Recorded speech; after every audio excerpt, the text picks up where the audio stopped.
Muy buenos días para todos. Un saludo muy especial en nombre de la doctora Gloria Estela López Jaramillo, presidente del Consejo Superior de la Judicatura, de los demás magistrados que integran la corporación. Asimismo, un saludo muy especial en nombre de la doctora Julieta Vega Vaca, directora encargada de la Escuela Judicial Rodrigo Lara Bonilla. Sean todos bienvenidos a esta conferencia virtual denominada La conciliación en la práctica judicial, que hace parte del ciclo de capacitación de mecanismos alternativos de solución de conflictos. El día de hoy, los abogados en el ejercicio de la profesión tienen un deber no solo moral, sino también legal, de prevenir litigios innecesarios, inocuos o fraudulentos y facilitar los mecanismos alternativos de solución de conflictos. Dicho deber se encuentra consagrado en la Ley 1123 del 2007, que estableció el Código Disciplinario del Abogado, sin ser exclusivamente aplicable al ámbito extrajudicial. El legislador, en el Código General del Proceso, se encargó de mantener la vigencia e importancia de la conciliación en el escenario del proceso jurisdiccional, momento en el cual el conflicto intersubjetivo de intereses ha escalado a complejos debates jurídicos que están por someterse a una etapa de confirmación probatoria, labor titánica que perfectamente pueden evitar las partes atendiendo a sus múltiples beneficios. El propósito de la conferencia del día de hoy es abordar el tema de la conciliación precisamente en la práctica judicial como mecanismo alternativo de solución de conflictos en donde el juez tiene una labor de inconmensurable importancia al ser un tercero imparcial, propositivo y director, pues en la medida en que se dan todas las ventajas que trae consigo la solución autocompositiva, no solo cumple con sus deberes legales, sino que procura que las partes profieran su propia sentencia y salgan beneficiadas recíprocamente y de esta forma eludiendo someterse al resultado de la decisión que en derecho corresponde y al complejo y costoso camino que el procedimiento conlleva. En esta oportunidad tenemos el gusto de contar con la doctora Ángela María Mejía Romero, quien es abogada de la Universidad de Antioquia, socióloga de la Universidad Autónoma Latinoamericana, especialista en Derecho Administrativo. Ha sido juez penal municipal de Puerto de Río, Antioquia, juez promiscuo municipal de Entre Ríos y San Pedro de los Milagros, Antioquia, juez cuarta de ejecución de penas de Medellín, juez civil del circuito de Río Negro, Antioquia, y actualmente se desempeña como juez tercera civil del circuito de oralidad de Medellín. Tan pronto termine la exposición, nuestra conferencista invitada el día de hoy dará respuesta a las preguntas que se formulen a través del chat de participación. Doctora Ángela María Mejía, es un gusto tenerla hoy con nosotros. Bienvenida, tiene el uso de la palabra. Muchísimas gracias. Un saludo desde la ciudad de Medellín. Muchas gracias, doctora Claudia Julieta Vega Vaca, directora encargada de la Escuela Judicial Rodrigo Lara Bonilla. Un saludo también extensivo a la doctora Gloria Estela López Jaramillo, presidenta del Consejo Superior. Igualmente a todos los servidores y servidoras judiciales y demás personas que se han conectado a esta. El contenido a desarrollar en esta charla de conciliación en la práctica judicial, será en primer lugar determinar el marco normativo y los fundamentos de la conciliación judicial en Colombia. Luego abordaré la importancia del juez conciliador en la consecución de los fines del proceso. Se va a reevaluar la visión heterocompositiva y restricta de la labor del juzgador. ¿Qué significa heterocompositiva? Es la solución de los conflictos a través de la imposición legítima de la decisión por parte de un tercero, que es muy diferente a la autocomposición. Esa autocomposición es la solución del conflicto por las mismas partes con la ayuda de un tercero. Finalmente abordaremos algunos aspectos de vital importancia para la eficacia de la conciliación judicial, tanto presencial como virtual. Vamos entonces frente al marco normativo.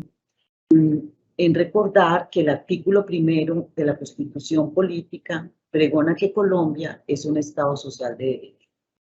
Este modelo estatal contiene un avance sustancial respecto al Estado liberal. El cambio de paradigma radica, grosso modo, en avanzar respecto a la idea de rechazo de intervencionismo estatal en el ámbito social bajo la expresión francesa conocida de antaño, lo voy a decir en español porque en francés me da mucha dificultad, dejar hacer, dejar pasar. Ese componente social agregado a la idea liberal que imperaba en el siglo anterior implica un entendimiento mucho más amplio de las funciones y los fines del Estado. Un Estado que debe tener la capacidad de intervenir en los procesos sociales, asumiendo ahora un papel protagónico en la labor proteccionista de sectores de la población menos favorecidos y materializando las ideas de libertad e igualdad en procura de enarbolar valores tales como la justicia y la equidad social.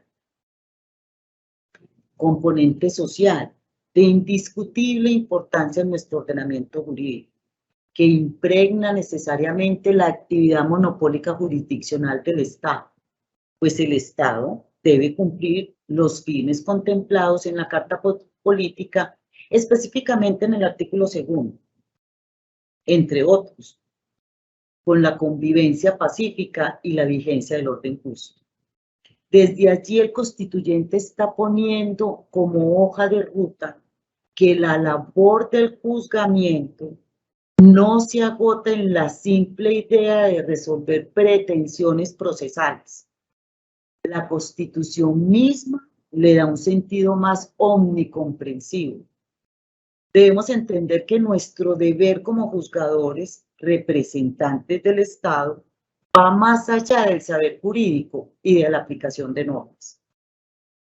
La finalidad de nuestra función es, en definitiva, desde el marco del Estado social, procurar la convivencia pacífica y la vigencia del orden justo, bien sea proferimiento de la sentencia que en derecho corresponde, o bien con la consecución de la finalidad del proceso. ¿Y cuál es la finalidad del proceso? La de lograr la paz social a partir de la promoción de la autocomposición de esos conflictos que llegan al plano judicial. Por ello, Quintero y Prieto, sobre el proceso jurisdiccional y su relación con el componente social, indicaron que todo proceso tiene un fin público, que es el de la solución de los conflictos, de tal manera, óigase bien, que logre su objetivo de alcanzar la paz social. Por supuesto que la sentencia proferida en derecho y bajo todas las garantías propias del debido proceso cumple con ese propósito. Sin embargo, en nuestra tradición jurídica ha existido un paradigma que ha olvidado, de cierta manera, que la conciliación, la decisión que proviene de las partes y el arreglo amigable de fuertes divisiones jurídicas también es un instrumento válido. A veces, inclusive, hasta más eficaz que la misma sentencia, para lograr el fin constitucional del proceso. E insisto, ¿cuál es ese fin? El de alcanzar la paz social. Entonces la pregunta es, ¿por qué no promover de forma férrea, aún en el proceso judicial, los métodos alternativos de resolución del conflicto? Quizás porque no nos hemos despojado como jueces muchas veces de nuestra vanidad de tener la última palabra y entregársela a las partes, quienes finalmente son las que se ven directamente implicadas. Desde la norma fundamental constitucional no hay ninguna duda.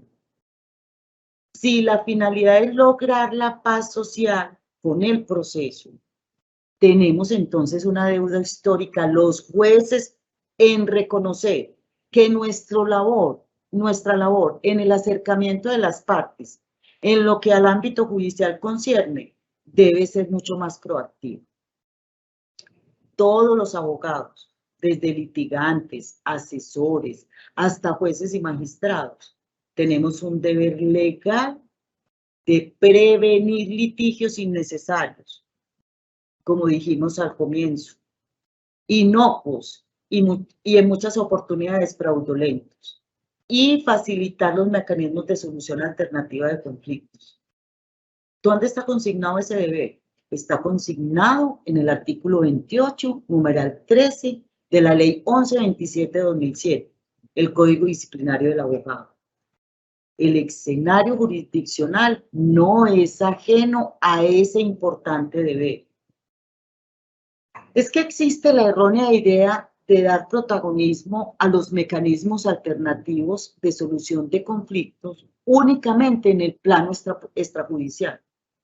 Pareciera que consideráramos que una vez se presenta una demanda y se adelanta un trámite, se anula completamente la alternativa de la autocomposición. Recordemos el acuerdo entre las partes. Se tiene la concepción equivocada de que ya no queda más remedio que la sentencia, olvidando que el deber del que vengo hablando no se acota en los espacios externos a los estrados judiciales. En los estrados judiciales también hay que facilitar, como lo ordena la ley, un arreglo del conflicto. Esta fundamentación constitucional y legal se concatena perfectamente con lo expuesto por el legislador en el Código General del Proceso, específicamente en el numeral 6 del artículo 372, precepto que disciplina las etapas de la audiencia inicial y que no deja duda de que la conciliación es un aspecto muy relevante al interior del proceso jurisdiccional. Esto con el fin de cumplir con la teleología de lograr la paz social. El mencionado precepto indica, desde el inicio de la audiencia y, resalto, en cualquier etapa de ella, el juez exhortará diligentemente a las partes a conciliar sus diferencias, para lo cual deberá proponer fórmulas de arreglo, sin que ello signifique prejuzgamiento. Hay varias cosas que se deben resaltar de este fundamento jurídico.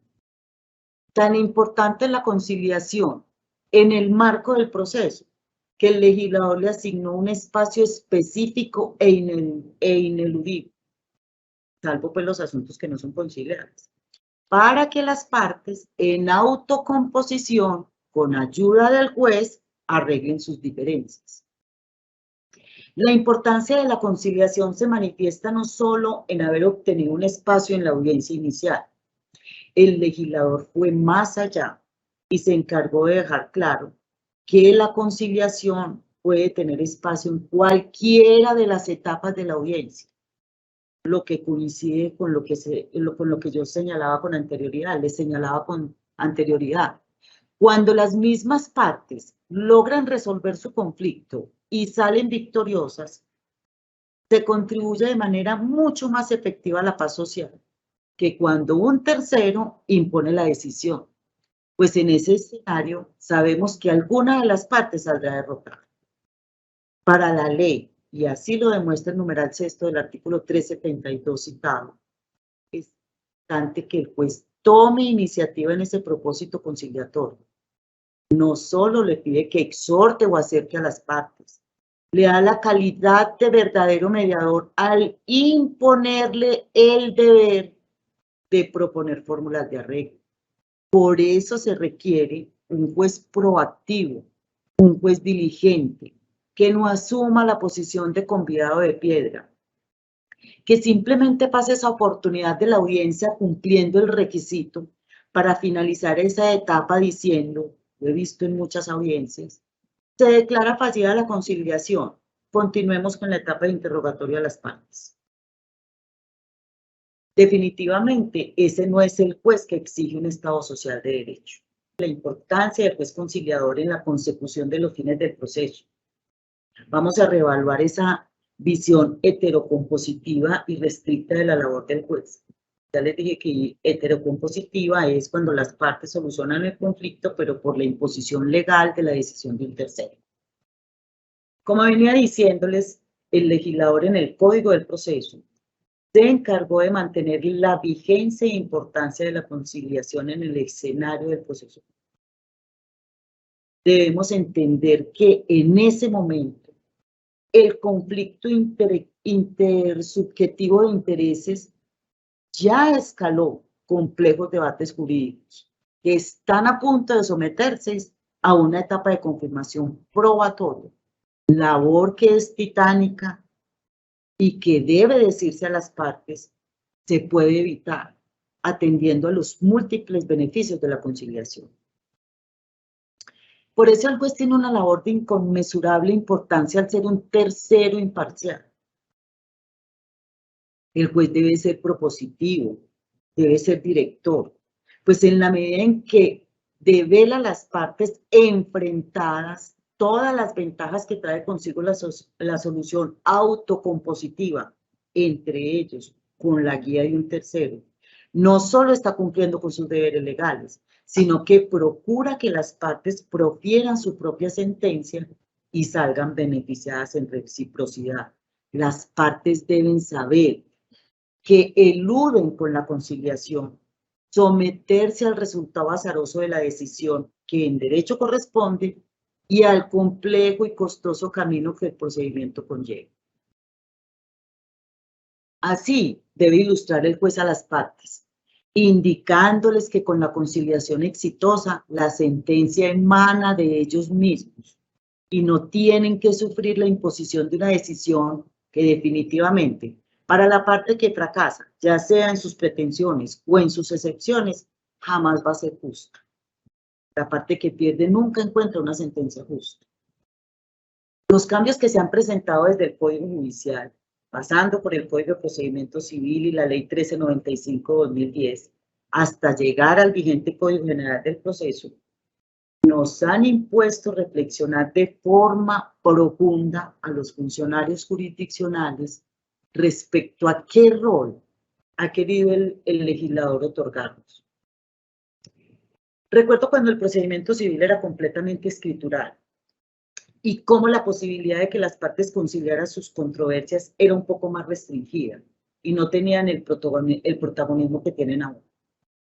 De hecho, si se revisa el artículo 101 del Código de Procedimiento Civil, este no consignaba el deber que ahora se le impone al juez, de exhortar a las partes a conciliar desde el principio hasta el final de la audiencia a través de distintas fórmulas de arreglo.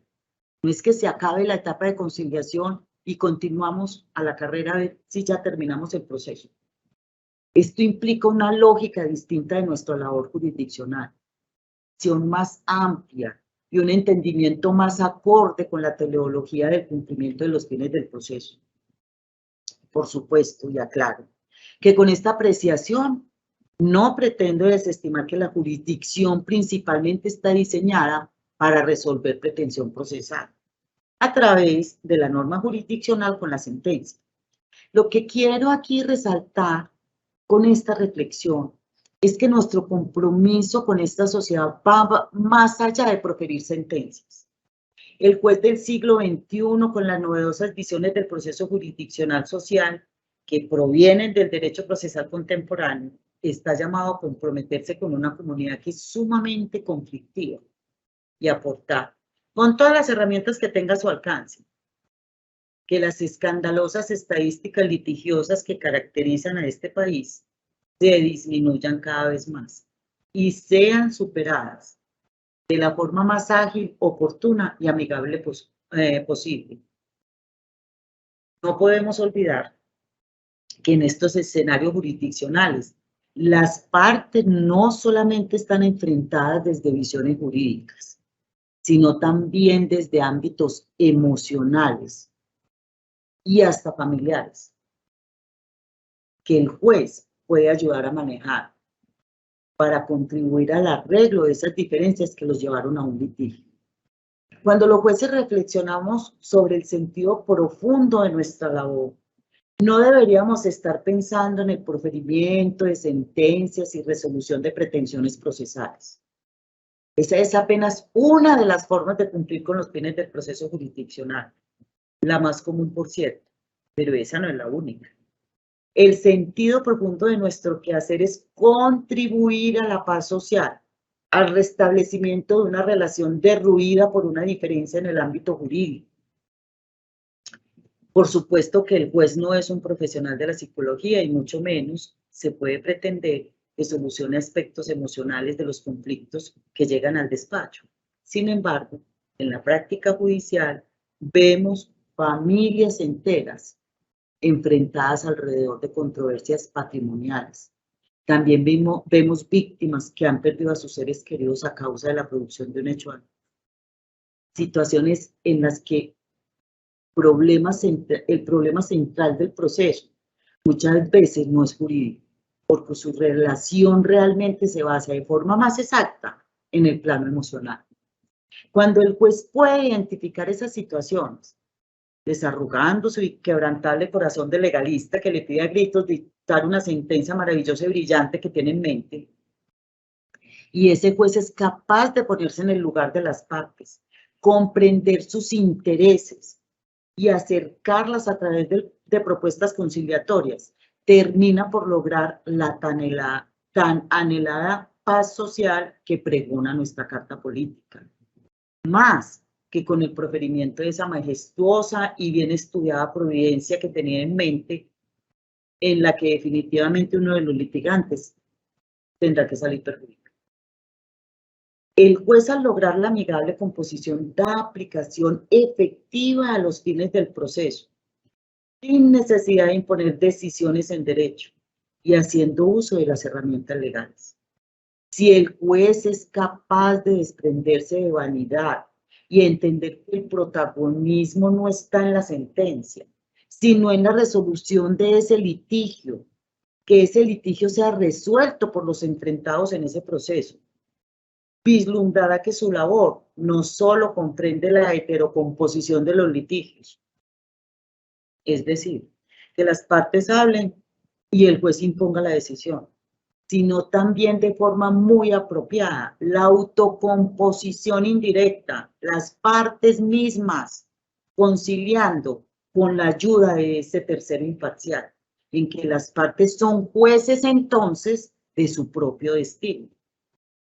Esta sensibilización es a lo que he denominado reevaluación de la visión heterocompositiva y restricta de la labor del juzgador. Considero que con estos nuevos estatutos procesales, más aún con las disposiciones que en la última década han implementado las etapas orales del proceso, se le está proponiendo al juez una transición de una visión cerrada en el ámbito del tercero superpartes, imponiendo decisiones, a la de un tercero imparcial, que es capaz de bajarse de su estrado cuando la ley se lo permite, hablarle con sensibilidad a las partes, mirándolas a los ojos, para exhortarlas, como ya les he dicho, a que sean ellas mismas las gestoras de su destino. Reevaluar esa visión heterocompositiva y restricta no es erradicar la figura del juez conocedor del derecho, siempre listo para impartir justicia conforme a la ley.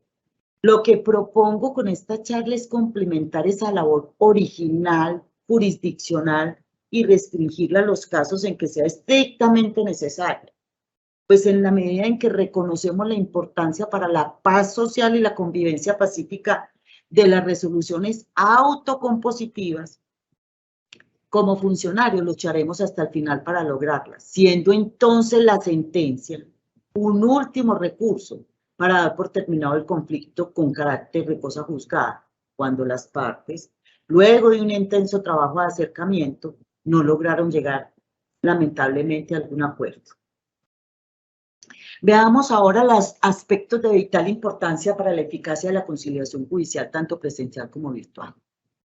De cara a la transición de esa visión heterocompositiva férrea del juez, para dar lugar a un juez conciliador que también se preocupa por los intereses de la parte, no basta con que se tenga la intención o el simple reconocimiento de la importancia de una visión que se queda en letra muerta y no se pone en práctica. resulta imprescindible que el juez adopte una serie de actitudes propositivas y adelante una serie de conductas que lo sitúen en un lugar de liderazgo en los espacios en los que el legislador le ha permitido que se desprenda de su rol de juez y mute hacia dónde, hacia la posición de mediador, con capacidad de acercar efectivamente a las partes. ¿Cómo acercar efectivamente a las partes? Nos podremos preguntar. ¿Cómo se logra una eficacia conciliatoria dentro del proceso jurisdiccional? He aquí la dicotomía a la que se enfrenta el juez a la hora de comprometerse con su labor mediadora. Pues se debe partir de una premisa innegable, y es que en el estado del proceso en que se intenta la conciliación, que es al iniciarse la audiencia inicial de que trata el artículo 372 del Código General del Proceso, las partes ya están profundamente enfrentadas. Por regla general, a veces más, inclusive que en la etapa extrajudicial, porque ya se les dio la oportunidad de esbozar sus hipótesis, sus argumentos, contraargumentos, por lo que ya tienen un escenario jurídico de debate claro y se encuentran expectantes de adelantar una labor titánica para ganar el proceso. Eso es lo que les dicen los abogados. En este punto el acercamiento del juez, por eso es vital. La primera labor que tiene que hacer como juez conciliador es concientizar a las partes con una visión humana, respetuosa, sensible de las bondades de llegar a una conciliación. Ese primer acercamiento tiene que estar revestido de una gran claridad, pues por lo general, lo sabemos, las partes no son versadas en el tema, no están afianzadas con la complejidad que comporta un trámite jurisdiccional, inclusive a veces de doble instancia, y muchas veces no tienen muy claro, aunque ellas creen que sí, lo arriesgado de llevar adelante el proceso, que en todo caso terminará con una sentencia que cuenta con un resultado azaroso y aleatorio. Este acercamiento debe darse en palabras simples, ilustrativas, debe dar inicio a una conversación que debe ser, considero personalmente, informal, con palabras coloquiales, desprovista de elevados conceptos jurídicos que en esta etapa no vienen al caso.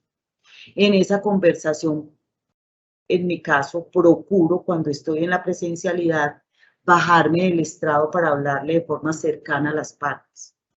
Procuro ilustrar el momento haciendo una comparación con circunstancias que son cotidianas para la generalidad de las personas. Muestro la situación como una negociación en la que cada uno de los involucrados debe ceder un poco. ¿Para qué? Para tener un resultado airoso. Recíprocamente ganan el proceso y terminan el litigio. Esa explicación que se les da a las partes tiene por finalidad mostrarle a los justiciales que conciliar, aunque aparentemente parezca perder un poco, es ganar en demasía, pues es evitar la extensión de un litigio en el que aún están por desatarse las etapas de confirmación, alegatos y sentencia.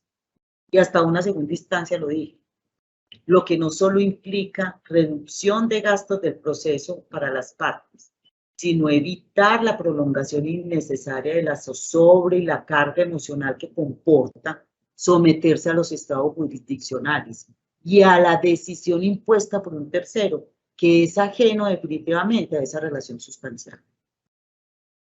La parte psicológica, a mi juicio, juega un papel fundamental en esta conciliación judicial.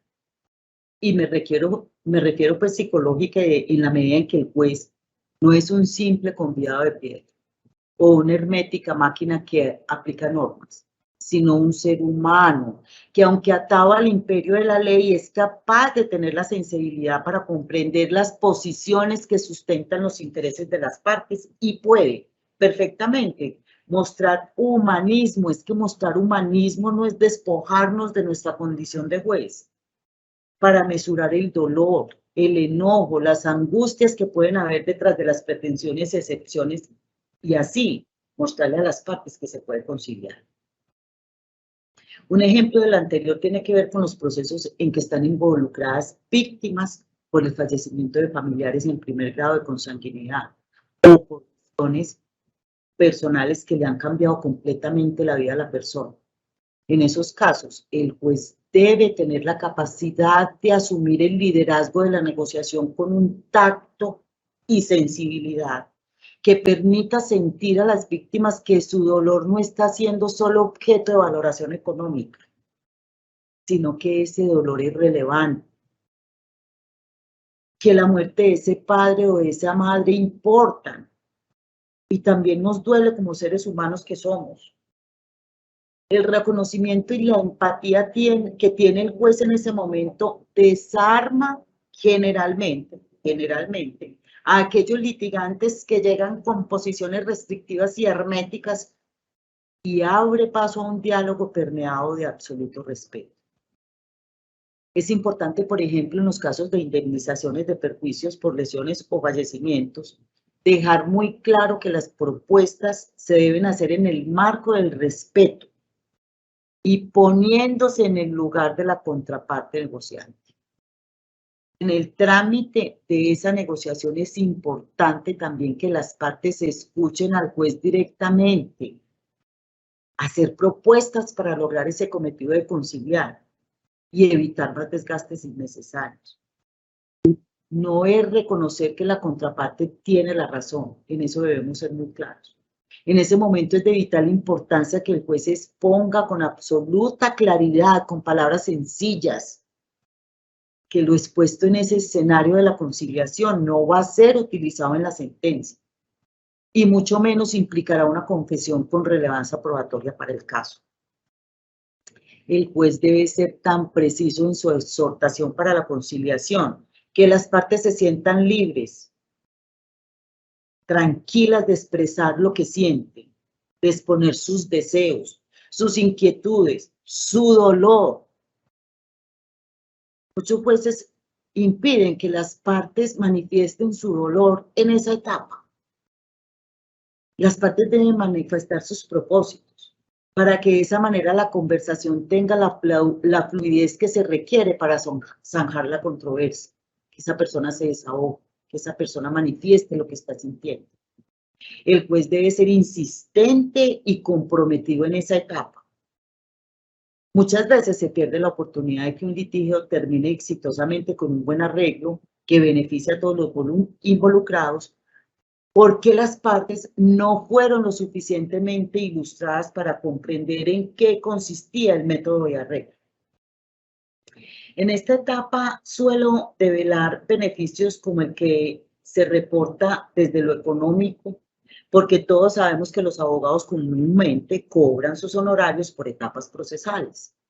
A las partes hay que informarles esto. Debe decírsele que terminar el proceso en esta etapa embrionaria implica que la parte no tendrá que sufragar esos gastos de las etapas subsiguientes y que inclusive solo sale mucho más económico utilizar parte de esos recursos que le pueden estar ofreciendo para llegar a un buen arreglo. Es necesario evidenciar que de no lograrse la conciliación, será el juzgador el que impondrá una decisión en contra de la voluntad de la parte vencida y que en esa última situación se encuentran en probabilidades de 50 y 50, que perfectamente podría evitarse a través de un acuerdo que en mi caso he denominado sentencia que surge de las mismas partes. Siempre les he dicho a las partes, dicten su sentencia. Ustedes le van a decir a esta funcionaria cuál es la sentencia. Estoy presta a hacer las anotaciones pertinentes en el acta. ¿Por qué? Porque son ellas mismas las que definen cómo se arregla el conflicto, a partir de un análisis consciente de todo lo que implicará en adelante continuar con un proceso en el que sus abogados adelantarán, siempre les digo, una labor titánica para defender sus posiciones. Y en todo caso, algunos saldrá perdedor. Yo les insisto, el juez debe tener una sensibilidad humanista tan valiosa que logre acercarse a las partes bajo la premisa del reconocimiento del otro como opositor en temas jurídicos, pero no como un enemigo o un adversario al que hay que destruir de forma personal. Eso también hay que aclararle a las partes. Aquí tenemos diferencias jurídicas. Cuando las partes comprenden, independientemente de quién esté al frente suyo, sea una persona jurídica o una persona natural, sea un poderoso o un vulnerable, que siempre se tiene la posibilidad de un diálogo que debe partir siempre desde el respeto y la convergencia de los intereses en algún punto por descubrir. Lo más seguro es que se va a llegar a una oportuna conciliación. Eso es lo que debemos decirle a las partes, que lo más seguro es que se va a llegar a una oportuna conciliación y que con eso se van a ahorrar un montón de tiempo, dinero y carga emocional. Siempre les digo, ahórrense la carga emocional de esperar que el Tribunal Superior de Medellín le diga a esta funcionaria si tiene la razón o no. En definitiva, la finalidad de esta charla es generar mayor conciencia tanto en jueces como en abogados, señores abogados, de la importancia de reconocer el valor de nuestra labor social, de jueces y abogados, en un país cada vez más plagado de conflictos. Es importante reconocer que en un Estado social de derecho, como es el nuestro, no basta con que el juez se conforme con una visión heterocompositiva, vuelvo y le repito, imponiendo la decisión a esas partes, en la que siempre pretende imponer su decisión. Es necesario que el juez reconozca que hay alternativas posibles que acercan a las partes de manera más ágil y efectiva para que solucionen sus problemas, dando cumplimiento así a la finalidad pública del proceso, contribuyendo de forma efectiva al establecimiento de un orden justo y una convivencia pacífica, que es la finalidad que trae nuestra Constitución política. Voy a plantearles unas pequeñas conclusiones. Lo que yo quiero resaltar con esta charla es que el juez se humanice, se ponga en el lugar de las partes, comprenda sus emociones, las respete, logre que no vean en el otro a un enemigo, sino a una parte con otra verdad. ¿Qué le digo a las partes? Señores, cada uno de ustedes tiene una verdad. Parte demandante, usted tiene su verdad. Parte demandada, usted tiene su verdad. Sin embargo, esas verdades de cada uno de ustedes las vamos a conversar en este escenario y vamos a conciliar. Decirle a cada uno que tiene la razón frente a su verdad, pero que esa posición debe ceder, y sabe cómo les digo, si se ponen en el lugar del otro. Siempre les he dicho, póngase en el lugar del demandado, póngase en el lugar del demandante. Pues debe bajarse de ese estrado, no solo físicamente, sino desde el punto de vista emocional, humano y empático, para comprender la sensibilidad y emoción que traen a ese estrado las partes y lograr así su exitosa composición. Bajarnos del estrado, comprender la emoción de la parte, no nos quita la calidad de juez. El juez del siglo XXI es el juez cercano a las partes, es el juez que entiende las partes, es el juez que se pone en la posición de las partes. No es el juez lejano que vemos en ese estrado y que nos morimos de susto porque vamos a entrar a la audiencia y vemos a ese juez con su toga, lejano, frío, indiferente. No, el juez del siglo XXI es el juez humano que tiene como finalidad lograr la paz social. Muchas gracias a las personas que escucharon mi intervención. Estoy aquí disponible para las preguntas. Gracias, doctora Ángela.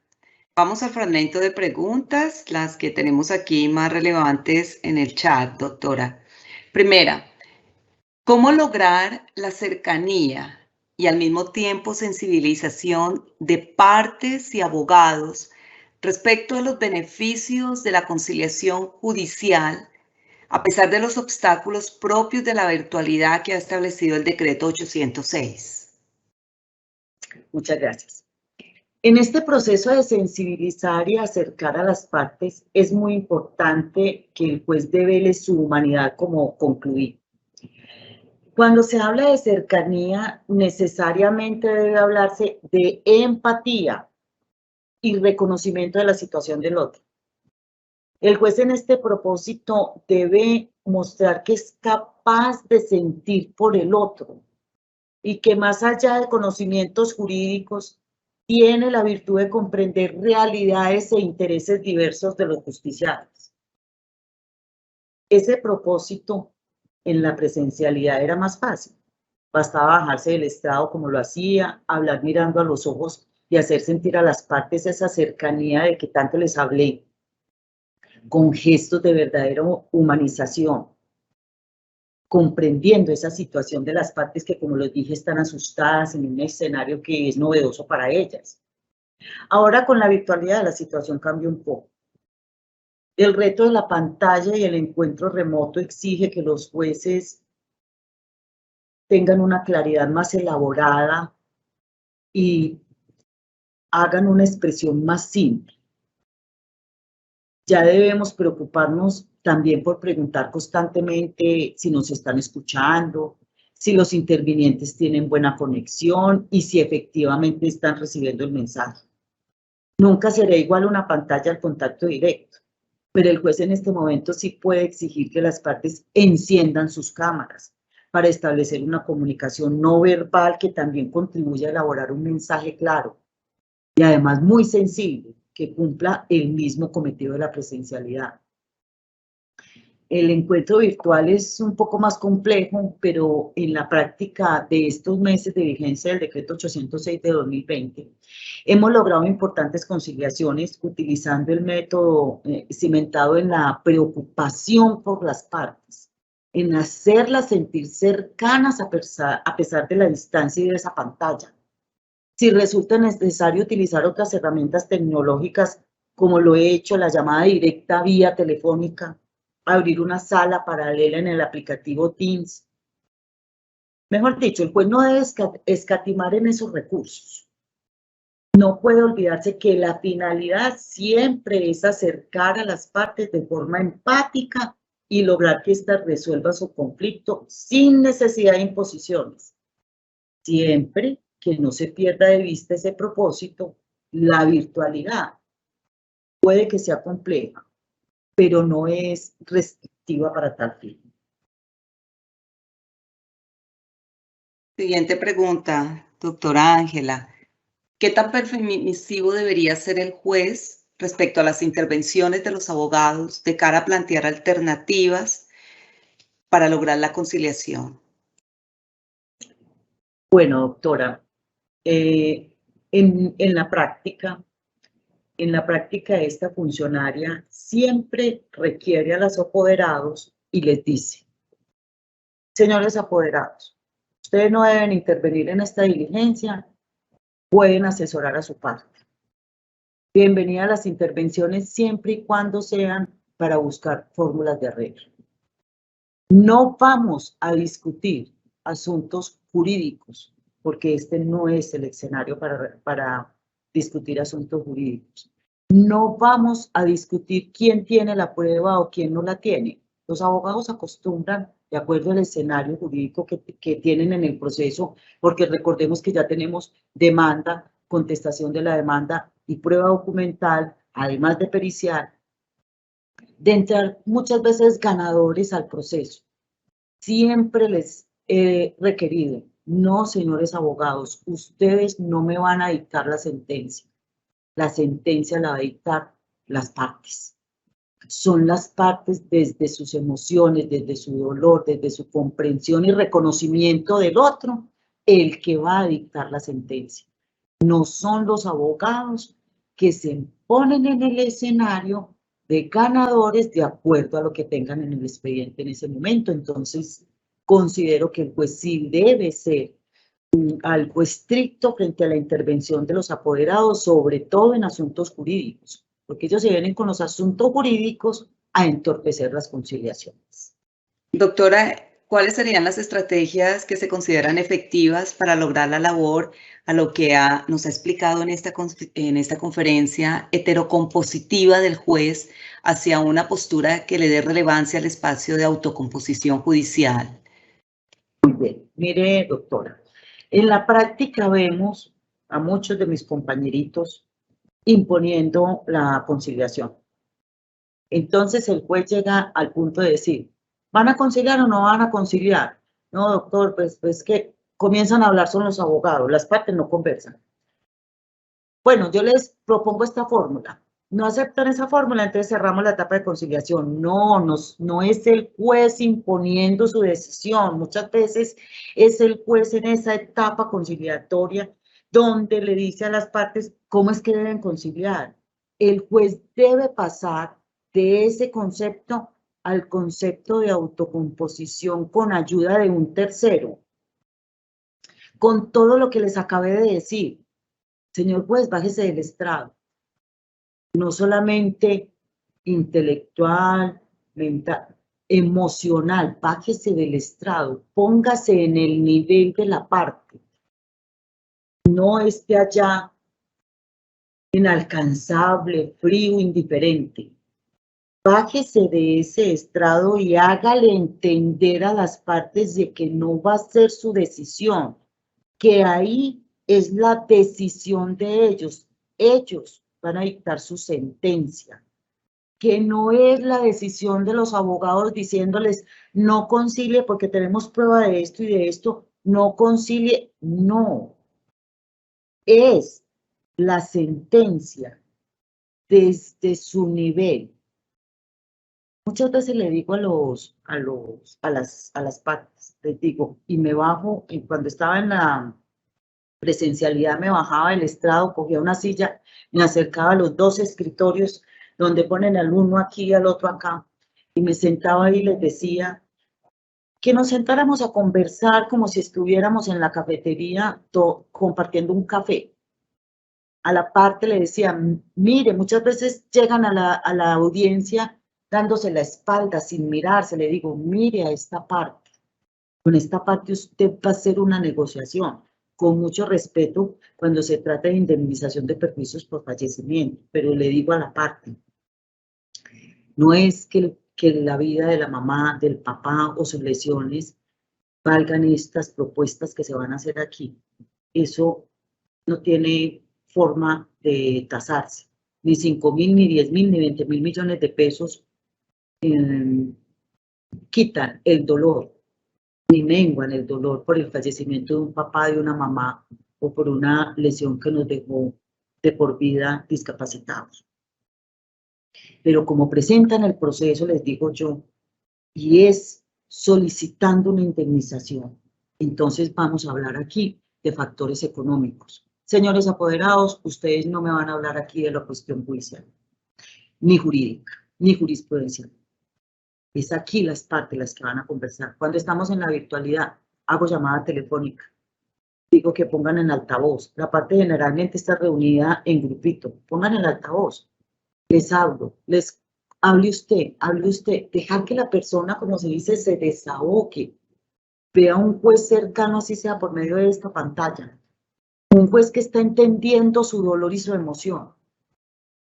Poner toda esta humanidad que manejamos con nuestro amigo, con nuestro esposo, con nuestro hijo, poner toda esa humanidad, ponerla en el trato a la parte y ser un poquitico más severos con los abogados cuando los abogados no están interviniendo para presentar fórmulas de arreglo, sino para separar a las partes. Esa ha sido mi éxito en la práctica de la conciliación, doctora y señores asistentes a esta charla, y ha sido realmente muy exitosa.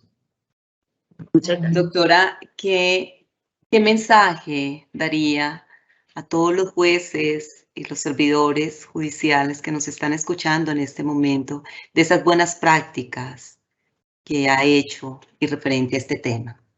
Mire, esas buenas prácticas, pues con decirle, doctora, el mensaje es, dediquemos más tiempo a la conciliación.